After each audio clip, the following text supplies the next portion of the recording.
Halo sahabat Kompas TV, kembali lagi bersama saya Merlion Gusti dan kali ini kita akan update 3 berita terpopuler untuk hari ini. Tapi sebelum itu jangan lupa subscribe dulu channel YouTube Kompas TV. Berita yang pertama hari ini, Presiden Joko Widodo meresmikan PT Bank Syariah Indonesia yang merupakan merger dari 3 bank BUMN yakni Bank Mandiri Syariah, BRI Syariah, dan BNI Syariah. Penggabungan 3 bank ini menjadi bank syariah terbesar di Indonesia dengan total aset hingga 240 triliun rupiah. Hadirnya Bank Indonesia ini diharapkan menjadi barometer perbankan syariah di Indonesia bahkan hingga ke tingkat regional dan global. Hari ini adalah hari yang bersejarah bagi perkembangan ekonomi syariah Indonesia. Sudah lama kita dikenal sebagai negara dengan penduduk muslim terbesar di dunia. Status ini sudah menjadi salah satu identitas global Indonesia dan menjadi salah satu kebanggaan kita. Maka sudah sewajarnya Indonesia menjadi salah satu negara yang terdepan dalam hal perkembangan ekonomi syariah. Alhamdulillah, berdasarkan data The State of Global Islamic Economy Indicator Report, sektor ekonomi syariah Indonesia telah mengalami pertumbuhan yang berarti. Tahun 2018, ekonomi syariah Indonesia berada di peringkat ke-10 dunia. Tahun 2019 naik menjadi peringkat yang ke-5 dunia. Dan tahun 2020, alhamdulillah, ekonomi syariah Indonesia berada pada peringkat ke-4 dunia. Kenaikan peringkat tersebut harus kita syukuri. Namun, kita harus terus bekerja keras untuk menjadikan Indonesia sebagai pusat gravitasi ekonomi syariah regional dan global. Sebagai barometer perbankan syariah di Indonesia, serta insya Allah nantinya regional dan dunia, saya mengharapkan Bank Syariah Indonesia harus jeli dan gesit menangkap peluang.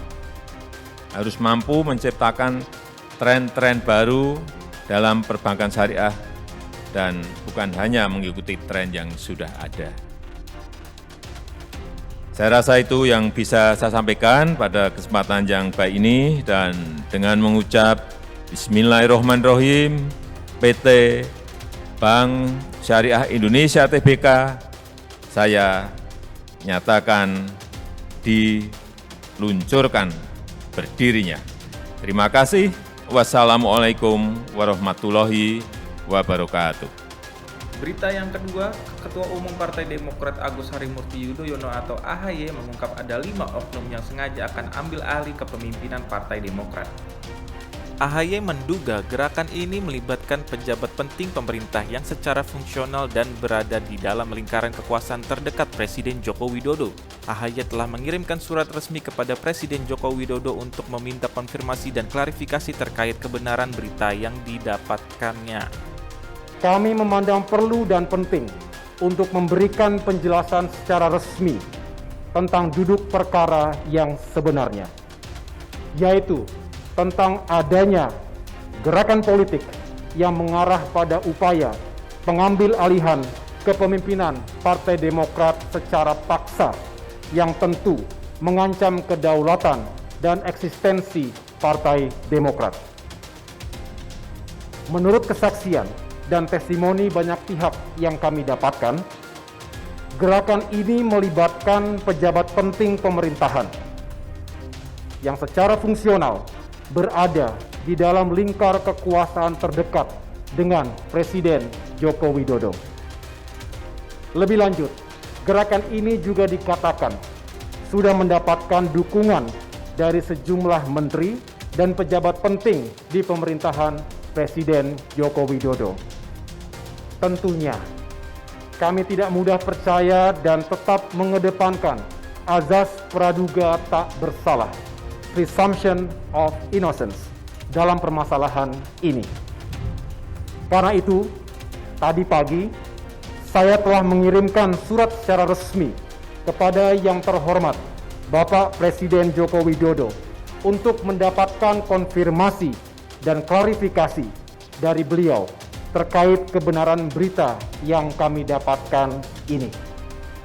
Berita ketiga, berita yang terakhir, militer Myanmar melakukan kondisi darurat pada hari ini setelah dilakukan penahanan terhadap sejumlah pimpinan politik Myanmar termasuk Aung San Suu Kyi. Militer Myanmar telah konfirmasi telah melakukan kudeta terhadap kepemimpinan Aung San Suu Kyi. Kekuasaan kini telah diserahkan kepada Panglima Tertinggi Militer Myanmar Jenderal Senior Min Aung Hlaing. Ketegangan militer dan kepemerintahan terjadi setelah partai Aung San Suu Kyi menangkan pemilu pada 8 November kemarin. Sementara militer mencurigai adanya kecurangan dari kemenangan tersebut. Ya, itu dia 3 berita terpopuler untuk hari ini. Jangan lupa untuk like, share, komen, dan jangan lupa untuk subscribe channel YouTube Kompas TV. Saya Merlion Gusti, pamit undur diri.